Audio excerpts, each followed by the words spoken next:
tem dúvida, né? É bom o Lula repetir, mas acho que não tem dúvida de que todo aquele movimento, aquelas cenas lamentáveis do dia 8 de janeiro foram inspiradas, incentivadas por Bolsonaro. Todas as pessoas que estavam ali contestavam o resultado da eleição para manter Bolsonaro no poder, como pediam intervenção militar, mas para manter Bolsonaro no poder. Esse foi o discurso do ex-presidente durante boa parte do seu mandato, de que já prevendo uma derrota, ou colocando um salvo-conduto para a derrota, colocou em dúvida o processo eleitoral brasileiro, e as pessoas vieram fazendo todo aquele discurso e chegaram todos ali afinados, todos aqueles que estavam ali acampados à beira dos quartéis estavam afinados com o discurso de Bolsonaro, usavam roupa com fotos do ex-presidente. Então, não tem dúvida da ligação de Bolsonaro. Essa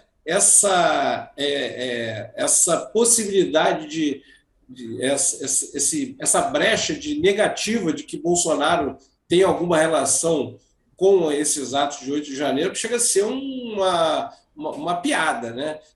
Obviamente, Bolsonaro insuflou essa multidão a fazer o que fez, e os milicianos aí, pode ser entre aspas, né? Quando você tem um grupo que é paralelo às tropas oficiais, né, que usam da violência sem ser a violência oficial, você pode, entre aspas, chamar de milicianos.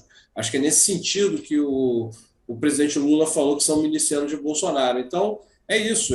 Eu acho que é lamentável e que, me referindo à última parte da fala de Lula, que durante 4 anos a gente tenha tido no ponto mais alto do poder político do país alguém que usasse de tantas mentiras para governar, para manter as suas bandeiras e manter os seus apoiadores em estado de alerta permanente. São 4 anos que vão ser estudados assim, a história, a antropologia, a sociologia vão estudar profundamente, até a psicologia, porque essas pessoas fizeram isso praticamente num transe, né? Porque um fanatismo que leva a isso. Então, não tem dúvida de que Bolsonaro é, assim, o mentor desse 8 de janeiro.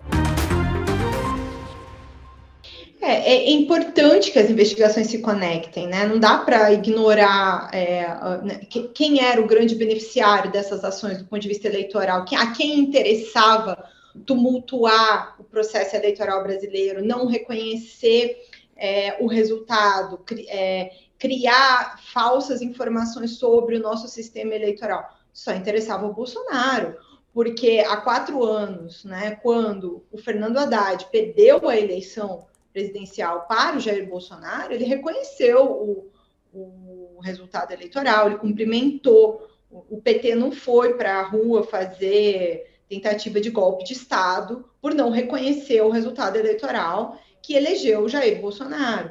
Aí esse mesmo sistema depois passou a ser sistematicamente atacado na medida em que o Bolsonaro começou a entender que ele ia perder a eleição, de que a chance de ser derrotado ela era uma chance real.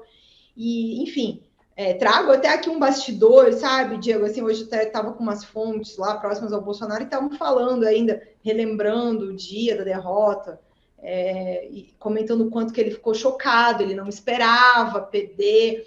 Não sei, porque, né, o Bolsonaro não acredita em ciência, não acredita em pesquisa. Então, assim, de fato, ficar imaginando o que passou na cabeça dele é até curioso. Mas ele supostamente não acreditava, ficou completamente, né, assim, chocado com a derrota e se fechou, parece que ficou horas olhando a parede, assim, e me descreveram a cena, né, depois que ele recebeu o resultado. Agora, é importante que as instituições continuem, se conectem, as investigações tragam as provas.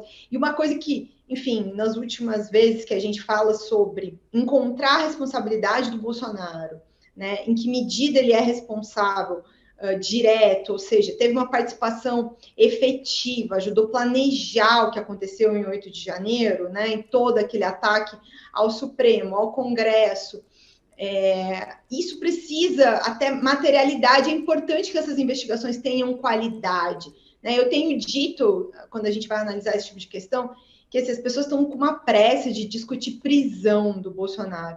E eu, sinceramente, acho que o mais importante a ser feito agora é que a Polícia Federal, o Tribunal Superior Eleitoral, a Procuradoria-Geral da República atuem para produzir investigações de qualidade, obter o máximo de provas possíveis, oferecer denúncia só quando tiver com esse material bastante robusto, quando tiver muitas provas extremamente detalhadas de tudo, nem que essa investigação demore um pouco mais. Fazer isso de maneira assodada pode ter outros reflexos lá na frente, pode ter a criação de uma narrativa de uma pessoa que foi perseguida, que é o que o bolsonarismo está querendo fazer, dizer que o Bolsonaro é perseguido. Eles já ensaiam um discurso em torno disso. Então, para que fique clara a responsabilidade, para que se possa, né, em direito, né, na justiça criminal, né, se fala em individualizar a conduta, né, mostrar direito qual é a responsabilidade de cada um dos acusados. Isso do ponto de vista do crime, nem é do Tribunal Superior Eleitoral, mas também é importante que no Tribunal Superior Eleitoral um processo de abuso de poder econômico ou inegibilidade também mostre efetivamente cada detalhe da responsabilidade de Jair Bolsonaro. Esse governo foi realmente inimigo da educação, declarado. Basta ver os ministros que passaram pela pasta, né? É uma sucessão de bizarrices, né? Que foram feitas no Ministério da Educação.